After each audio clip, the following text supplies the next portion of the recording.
Assalamu alaikum, assalamu alaikum. Malien tena muso, assalamu alaikum. Quand malien tena muso bela jenofu, kata kai fokidal.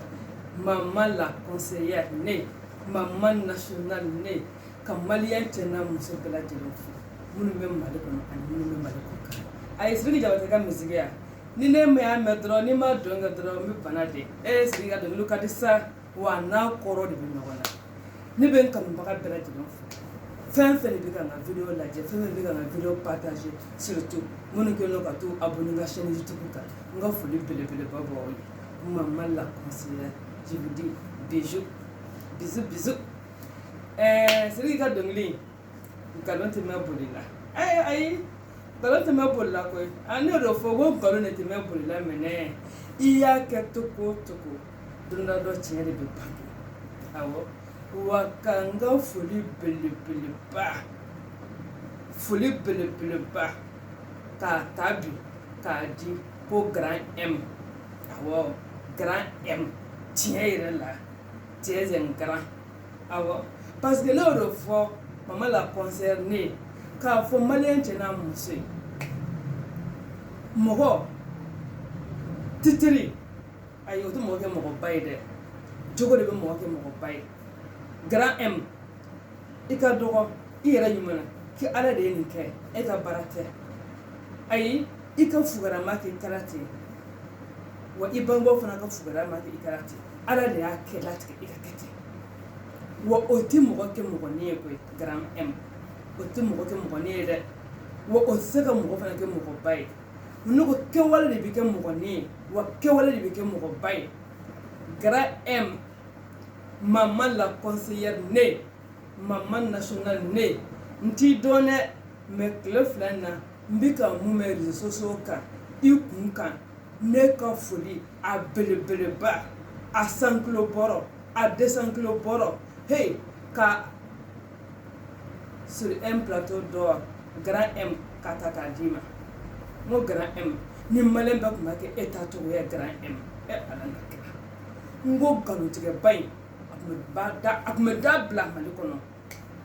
ni bɛɛ kun b'a kɛ Grand M ta ɲɔgɔnna ye a nkalontigɛba in n tɛ mun ye ko fo n ka ko ye diyagoya la n k'a kun bɛ da bila sa o de kama n ko Siriki Jabate ka dɔnkili wa maliyɛnw a ye Siriki Jabate ka dɔnkili a y'a lamɛn kosɛbɛ sa dɔnkili nin n'a b'a da a b'a da a yɛrɛ de la mais n'i y'a lamɛn n'i bɛ kunnafoni belebeleba de sɔrɔ a ka musique kɔnɔ Siriki ka dɔnkili ka di koyi. A ka dɔnkiliw ka di mais dɔw b'a la o kɔrɔmatigɛli de don a bɛ k'i waso de hey Siriki ka dɔnkili n'i ye ɲininka n b'a fɔ n ko wajulu ma tɛmɛ a kan wajulu ma tɛmɛ a kan conseil ma tɛmɛ a kan a y'a lamɛn kosɛbɛ kosɛbɛ nkalon tɛ mɛn boli la koyi i y'a kɛ mɔgɔ kelen na k'a kɛ mɔgɔ fila la k'a kɛ mɔgɔ saba la ayi don dɔ la kɔni a bɛ ya kɛnɛ kan de nkalon tɛ mɛn boli la o ayi namara kuma kulɔlen ko kɛn de t'a la minɛ bamananw ko ten nɔ namara kuma a kulɔlen kɛn t'a la Grand M ne t'i dɔn dɛ n'i ka kibaruya min bɛ Facebook sanfɛ ani réseaux sociaux wɛrɛw sanfɛ hey aw bɛ ka Grand M dɔgɔya a y'a dabila minnu b'a la ka Grand M dɔgɔya n k'a dabila sa masa n ko ni maliyɛn bɛɛ kun n'a fɔ Grand M walahi maliyɛn tun bɛ taa n ko maliyɛn tun bɛ jɔ parce que mun na nkalontigɛ o maloya kan ka maliyɛnw minɛ ten Grand M non tu es une référence walahi mɔgɔw kan ka tugu i kɔ hey maliyɛnw n'a b'a jogo fɛnɛ a y'a jogo fɛnɛ a ka tugu Grand M kɔ Grand M ka courage sɔrɔ ka bɔ k'i jɔ k'a fɔ ko a ye vidéo mun ye tiɲɛ t'a la dɛ bɛ se k'o kɛ koyi n ko bɛɛ tɛ se maliyɛnw an ka se k'o kɛ sa o don n bɛ k'a fɔ n ka vidéo kɔnɔna na n ka yɛlɛ ni téléphone ye sa ni mɔgɔ min ye ko lankolon kɛ an k'a photo an k'a bila réseaux sociaux sanfɛ wa ni nin maliyɛnw ka problème ye ni maliyɛn bɛ maa min fɛ don min na n'o ye sonyɛni kɛ ko fɛn kana fɔ n'o ye nkalon tigɛ ko fɛn kana fɔ n'o ye kalabanja kɛ ko fɛn kana fɔ n'o ye namara kɛ ko fɛn kana fɔ parce que maliyɛnw ko k'olu b'o de fɛ donc o fini o jɛlen o ka di maliyɛnw ye ne ko Mali bɛ se ka jɔ o kan kan ala na kira n'a ma tiɲɛ fɔla ka tiɲɛ d'a ma ka nkalontigɛla ka nkalon don a tulo la ne ko Mali bɛ jɔ nkalon kan wa Malon mal to saka job kanun kansa malibe jo tinyereka wani malibe jo tinyaka fo grand m nyono de ka chaya mali kono mun mo boka tinya fo bo manon ko to we tasma forenda o saka dajene wani ma tu bushige ta kono ko do grand M bravo à toi grand M toutes mes félicitations grand M wallahi ala qui sont baga ke alay awo ala qui sont grand M qui sont baga ke alay hey ko be ke jamana ko no ko awa madame le grand M na ko an sigi ko doni awa an sigi ko doni mama la concernée mama nationale né o le ko no woni to do mo ko ka sangala ayi sanga be yoro mama la concernée mo ka sa ni ke nyere be ni ke mama la concernée sa ala naka ka sa ke aya ke to godi ne eto o da lute e bolo o kante edda ni ko ki to nyon ke ibita woni na ube mo to ma be yelela go il faut que les Maliens en son quoi en bolo vivre à ses dépens vivre à ses moyens quoi en gana son ga kabako ko quoi ngo abetano le ko ni ko be baba nan kan fu ibe kale wani go to kan fu na fu ibe kale amma no ma ko ga be to goti amata nam ta misa wallahi fo armade ikason iye munye son o ma quoi ikati no ye quoi mais ni ko iti munye ko fikata ikaraba ki kode wallahi fo do re bebla imal kenerika dongo do ebe sigi imal kenerika wa dongo do malab barane takati ikuna malion odore kemeka malito ko karanda de fukari malien toro malien karanda bana toro karanda kadanye toro ambe feka ke comme na fa na anyogonte na anyogomada nanga se kan ko don sa ama fol ama nam ne dula ko de kunu no ne hakle bala ni manyina ni ma filifi jolo de ko meni ke fol lubuta sumun ke yoro la lubuta ko ke yoro la o ba fo kasama kasambi fasada ya me bi fasada ni fasada ko yubo bi ni war hagen jan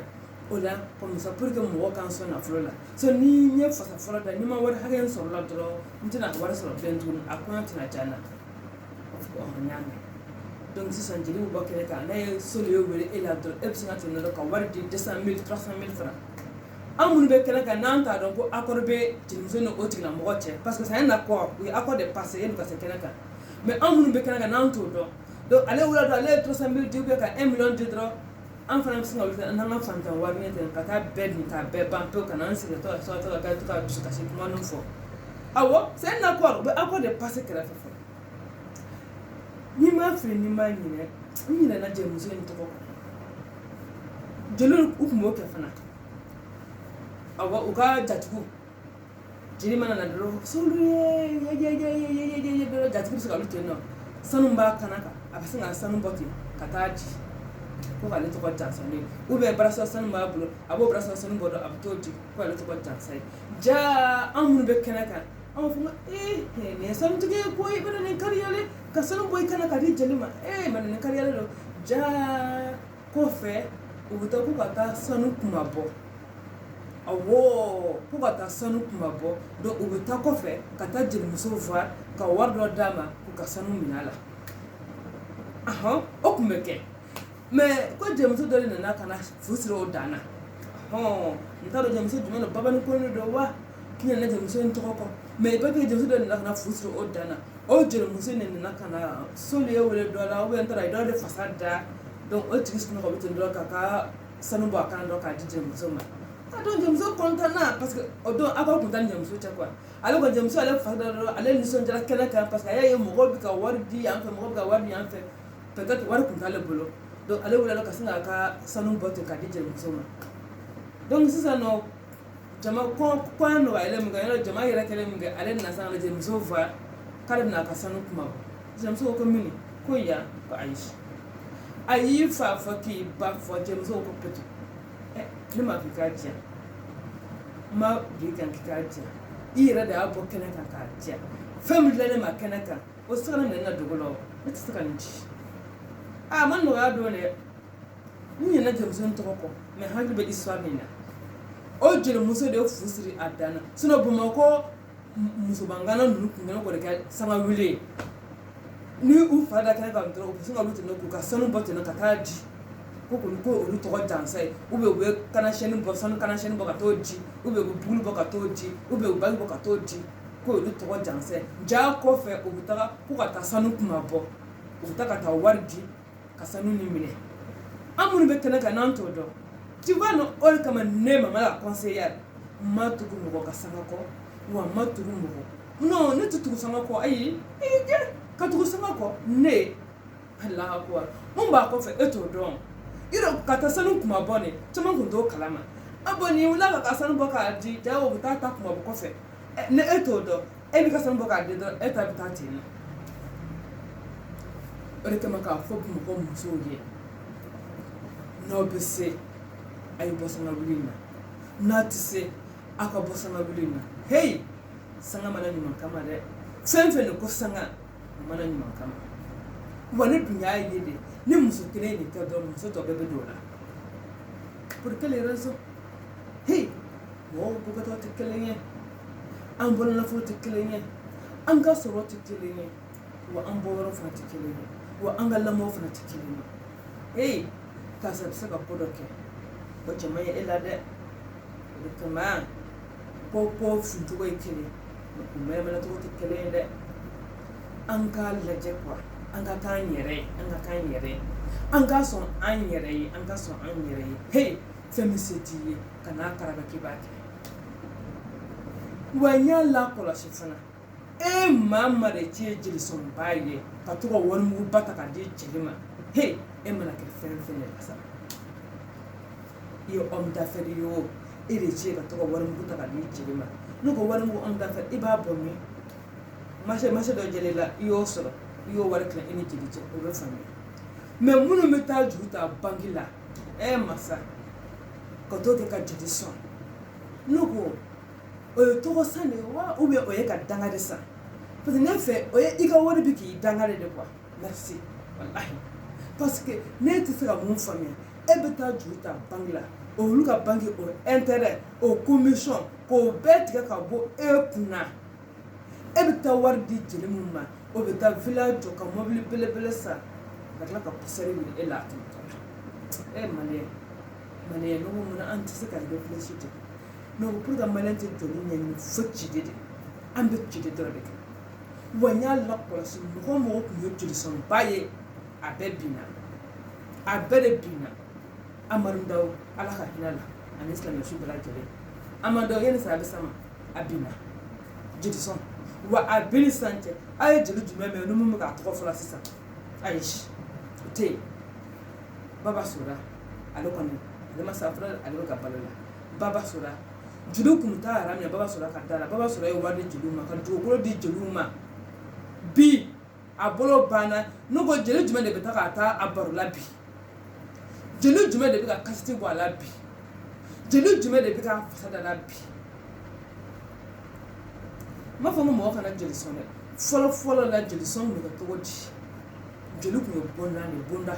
bɛɛ n'i ka so jeli i n'i ka so jeli nin fa ye e fa baro a den bɛ e den baro a den bɛ e baro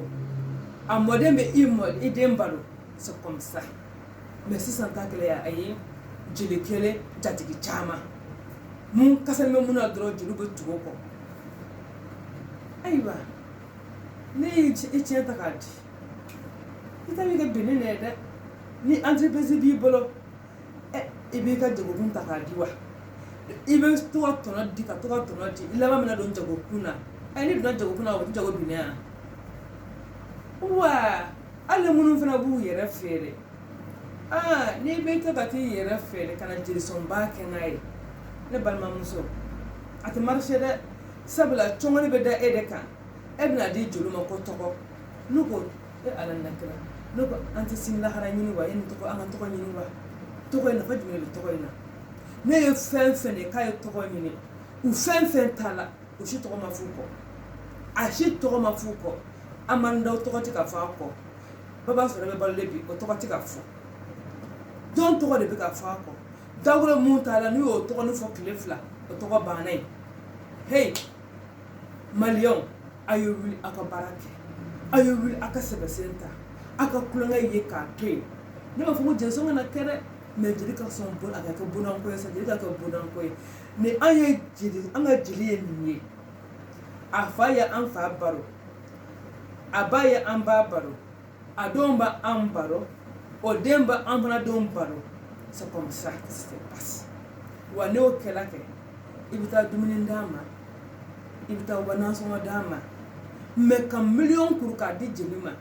million kele million fla million duru ibika foso na flo tade awo mo bika foso na flo shime o bi se ka million duru di jelima mo bika foso na flo ngana mo o bi se ka million duru di jelima me eye homme d'affaires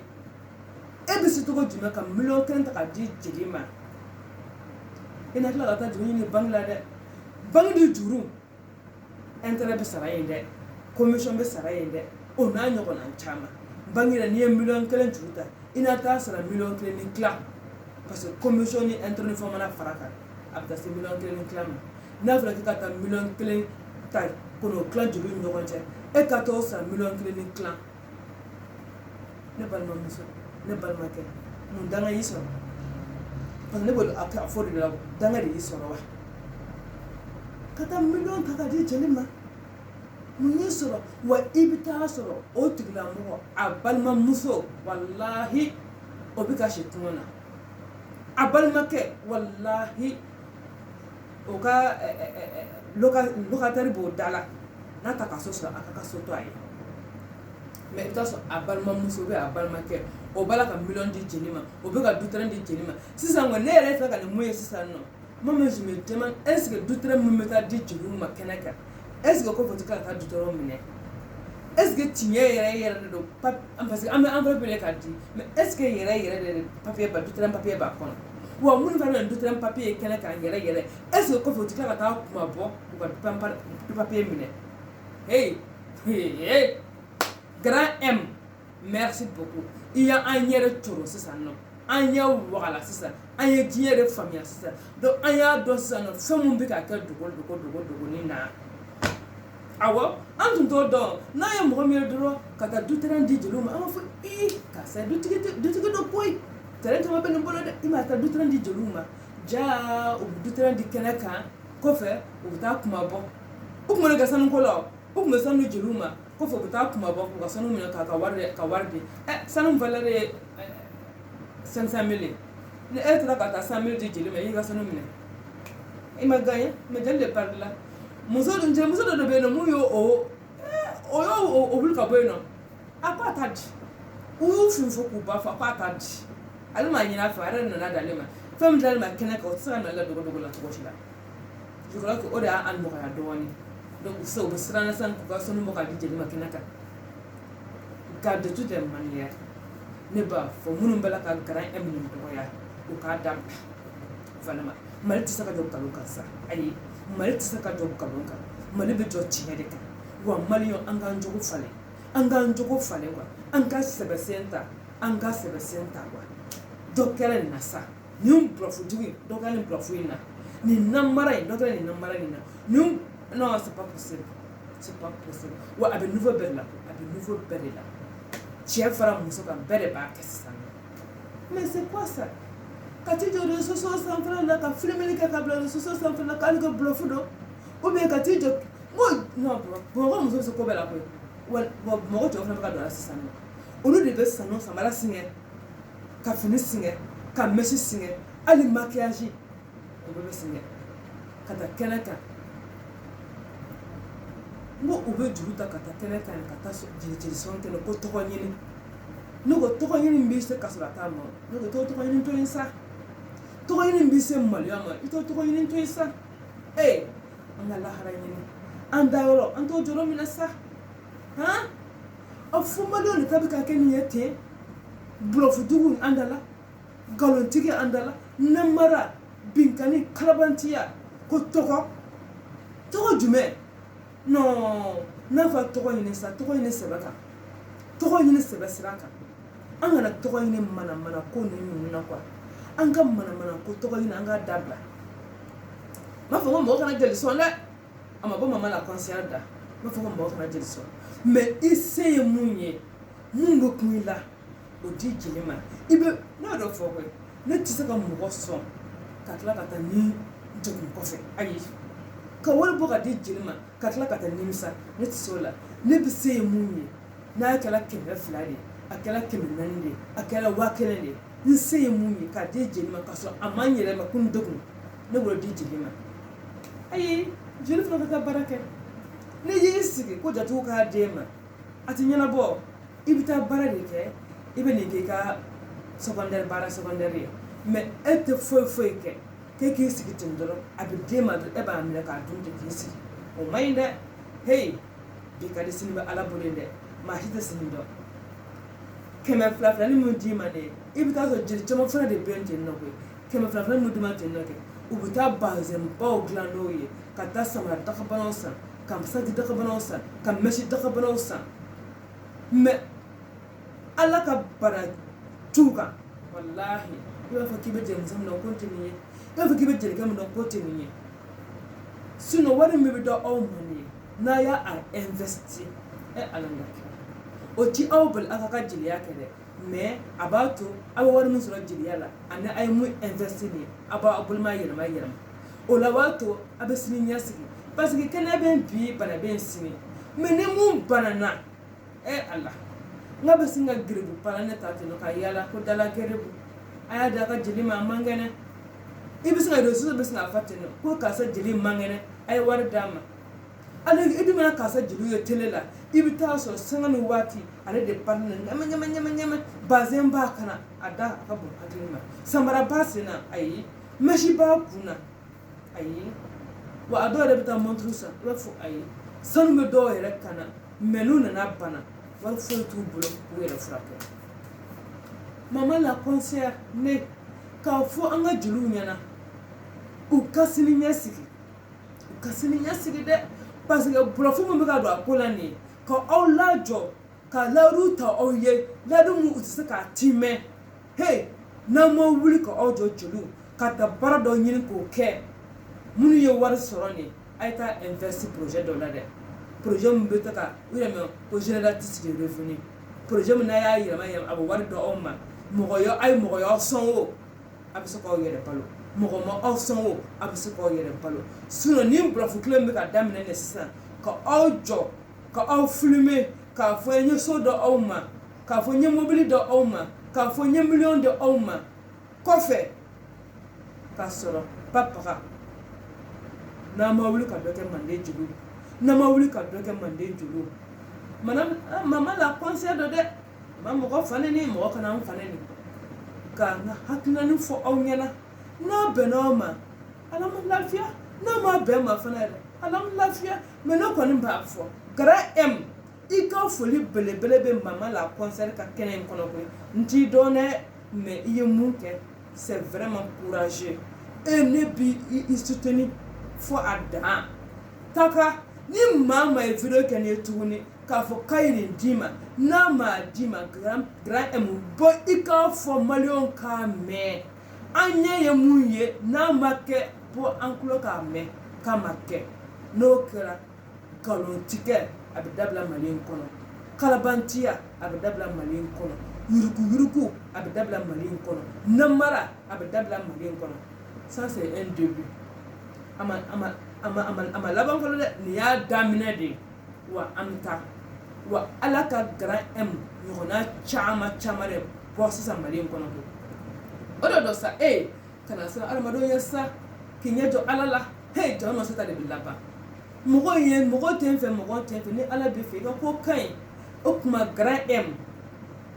ala k'i sɔn somɔgɔ kɛ ala ye walayi ko ala bɛ sanfɛ ko duga tɛ bin dun dɛ ko ka ala to sanfɛ ko duga tɛ bin dun dɛ wa an k'an jigi sɛmɛ ala la ala de y'an sɔnbaga ye wa ale de bɛ hɛrɛ bulon da yɛrɛ an ye fana nkalontigɛ nafa foyi de t'a la namara kuma kulɔlen kɛn t'a la an ka siran ala ɲɛ sa an ka siran ala ɲɛ an ka sabali fɛn min se t'i ye kɛ ka n'a karaba k'i b'a kɛ o nkalon tɛ mɛn boli la dɛ awa i y'a girin cogo o cogo don dɔ la dɔrɔn cam stop o de do ko stop Stop. Donc ce n'est pas la peine à ka galon ticket, ka vidéo que nous mobile dima. Malien. Bamako. Mali. Jadi fana bɛ Mali kɔnɔ. Subhanallah Muhammad Rasulullah. Allah ka an kisi ka an tanga.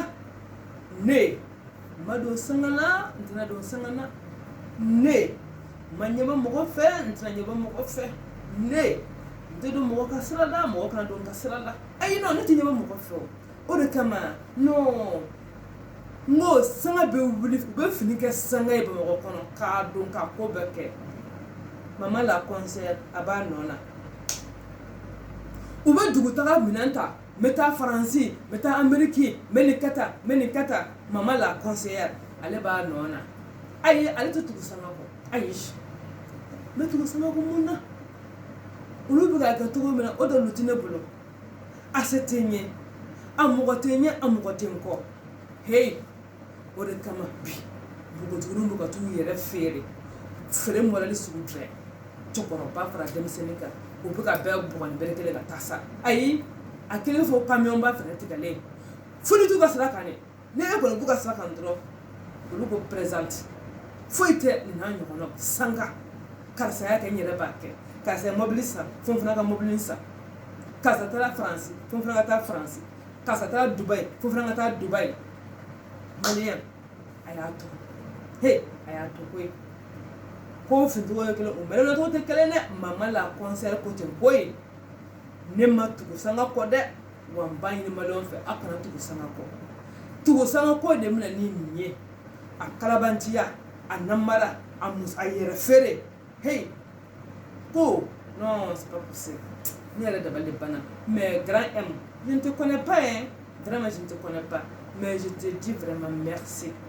Merci pour ce que tu viens de faire. C'est courageux. Et je t'invite à faire comme ça. Ni maman y veut ka vidéo kenye. Nama à la ditime. Boy ika fo. Comme ça. Dobo comme tu na malikon. Dobo kalabancha la malikon. Dobo yurugu namara la malikon. Wa malion munubala ka grand M dogoya. Aya yin akal ladige. Ladige baldo de aya yin akal ladige. Oro do ko ni ma se ka exemple ɲuman di kɛ ni mɔgɔ wɛrɛ exemple ɲuman di a ladige kana tigi dɔgɔya kana tigi nɛnɛ mais a ladige de a ye bɔ an ka grand M ladige grand M a y'a ladige a filɛ ka cɛ sira de yira maliyɛnw na koyi wa sira min bɛ Mali jɔ dɛ grand M filɛ k'o de yira maliyɛnw na koyi wa ne bɛ Mali jɔ koyi tiɲɛ fɔ ka kalabanci jɔ a ka kalabanciya la ka nkalontigɛ jɔ a ka nkalontigiya la ka ladu timi de ladu timɛ ka a jɔ a la paki comme ça n'o kɛra kɛ a tigilamɔgɔ n'a dɔn siɲɛ wɛrɛ n tɛ se ka fɛn mun timɛ n t'a ladu ta maa ye o de do koyi tubabu ko ten dɛ ko quand tu promets là il faut la tenir une promesse non tenue égale à mensonge e bɛ ne tɛ mɔgɔ i tɛ se k'a timɛ i kɛra nkalontigɛla ye i kɛra fufɔla ye wa bamananw ko ten dɛ ko n bɛ kulusi dɔ sama na k'i ye kumaba fɔ n'i y'a kɛ i ye koba kɛ n'i ma se k'a kɛ dun i ye kolankolon kɛ o tuma na bi baro an b'a bila k'a fɔ vive grand M disons grand M bravo bravo bravo Mali bɛ jɔ tan nɔ de tiɲɛ kan ni dɔw bɔra ka nkalon tigɛ dɛ i bɛ bɔ ka a fɔ ka nkalon jɔ u la a bɛ kɛ ten de koyi an bɛ nin na sa Bamakɔ musow bila yen nɔ u bɛ taa sanu di kɛnɛ kan ko ka se sanu di koyi karisa ka ko ɲɛnini sanu a sanu di ja kɔfɛ u bɛ taa sanu kuma bɔ u bɛ taa sanu minɛ ka wari di sanu nɔ na awɔ ka karisa du papier de di koyi ja karisa du papier karisa ko ɲɛnini sanu a du papier de di jeliw ma bi ja kɔfɛ u bɛ taa du papier kunna bɔ u bɛ taa kuma bɔ minnu ma o dɔn kɛ olu binna baba sɔrɔ n'a ɲɔgɔnnaw ale de dutɛrɛn di jeliw ma a ma taa kuma bɔ a filɛ ne bi mɔgɔ si t'a baro jeli si t'a baro jeliw a ye sabali o fana na ko man ɲi dɛ a bɛ fɔ ma ko fitiriwale o man di ala ye dɛ fitiriwale man di ala ye wa fitiriwale a y'o dabila baba sɔrɔ ye mɔgɔw jɔya nɔ ka ran na ka wari di mɔgɔ ma i b'a fɔ ko marasi ne ma bɔ a kalama joona o hali dawolo t'a kɛ n ko dawolo ka saya kelen ne bolo kalama so ne kun tɛna taa n jɔ yen nɔ o fana yɛrɛ na dawolo bonjour tu as 10 000 francs dawolo bonjour tu as 20 000 francs dawolo Mamadula ala k'i sɔn ala k'i da dɔ suma i ni silamɛsu bɛɛ lajɛlen nka i taala kɔnɔ u y'a fɔ tile 2 dɔrɔn dɛ o filɛ ka ɲini kɔni a bɛ kɛ cogo di mɛ n'i tun y'a di falatɔw ma k'i y'o fana kɛ o kɔni i bɛ t'o sɔrɔ i ɲɛ lahara awɔ n'i ye falatɔw ɲɛji cɛ ka yatimɛw ɲɛji cɛ ka filatɔw ɲɛji cɛ k'olu ladon i bɛ t'o sɔrɔ lahara i ka affaire bɛ bugun diɲɛ dugukolo kan i bɛ t'o fana sɔrɔ lahara i ɲɛ yen nɔ nka n'i y'a di joli ma ko tɔgɔ olu kɔni bɛ so le welela de waati min na i bɛ k'a di n'i y'a jɔ n'a tɛ yen fana k'a di olu fana b'a jɔ o de don olu b'i kɔ de kasanin b'i la dimɔgɔba olu bɛ ten de kasanin b'i la u bɛ na k'i lakori vu mɛ n'o kasanin banna olu fana b'u yɛrɛ ɲini o de don i m'a ye k'u b'u to yiri dɔ la ka yiri dɔ minɛ yan jatigi 120 de b'u la e bɛ bin dɔrɔn u b'e bila ka taa fan wɛrɛ fɛ donc na mama la conseillère m'a fɔ mɔgɔ kana jeli sɔn dɛ mais aw jeli sɔn cogo de dɔn parce que n'a ma jeli sɔn cogo dɔn gara ye mun daminɛ nin ye n'a bɛɛ bɛ kɛ tan nin nɔ maliyɛnw an n'a dɔn k'a fɔ ko sisan kɔni nkalontigɛ tɛ sira sɔrɔ bilen tuguni o tuma na n ka baroni n tɛ se k'a kun cɛ cogo si la n'i ma n ka wajulikɛla Sidiki Diabaté n ka wajulikɛla Sidiki Diabaté oui la fierté de sa génération la fierté du Mali ale taara ni Mali ye yɔrɔ la ala fa n'a ba ma taa ni Mali ye yɔrɔ min na a ye Sidiki Diabaté kɔni n b'a kɔ koyi n b'a kanga da ye fana dɛ a k'a to dɛ hey ko n'i t'a dɔn n'a y'i sɔrɔ o ye ala nɔ ye mais i y'a dɔn a y'i sɔrɔ o y'i yɛrɛ nɔ ye dɛ Sidiki Diabaté ayiwa i bɔra woni kɔnɔ sisan i k'i kɛcogo dɔn wa ne bɛ k'i ka dɔnkili laban a da dɛ dɔnkili farimanba a da parce que ka taa nin taama in bɛɛ kɛ i ma bɔ ni fɛn ye an b'a fɛn mɛn o tɛ sɔn o tɛ bɛn a y'a lamɛn.